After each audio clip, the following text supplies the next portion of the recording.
Hi hello नमस्कार. मी प्रियंका ब्लॉग्समध्ये तुमच्या सर्वांचं स्वागत आहे. तर आज मस्त साडी वगैरे घालून चाललो होतो मंदिरात. तर घराजवळच असलेल्या धारेश्वर मंदिरात आम्ही पोहोचलो आणि सायंकाळ झाली असल्यामुळे इथं चिमण्यांचा पक्ष्यांचा किलबिलाट तुम्हाला ऐकू येतच असेल. चला तर आपण जाऊया मंदिरामध्ये. हा आहे मंदिराचा परिसर. नंदी महाराजांचं दर्शन घेतलं आणि चिवचंही दर्शन घ्यायचं चाललेच होतं. ओम नमः शिवायचा जप करून मंदिरात दर्शन घेतलं आणि वर जवळच असलेल्या स्वामींच्या मंदिरात गेलो. हे दोन्ही मंदिर धायरी गावमध्ये आहेत.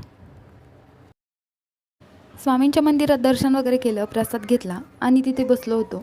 तेवढ्यात चिवला तिचे न्यू फ्रेंड झाले. मग ती त्यांच्यासोबत खेळायला लागली. खेळत होती जसं काही तिचे रेग्युलरचे फ्रेंड असल्यासारखंच त्यांच्यासोबतही ती खेळत होती. चिव अशी कोणासोबतही लगेच मॅच होते. तर आज हा स्वामींच्या मंदिरातला ब्लॉग तुम्हाला कसा वाटला नक्की कमेंट करून सांगा. भेटूया नेक्स्ट ब्लॉगमध्ये. त्यासाठी बाय.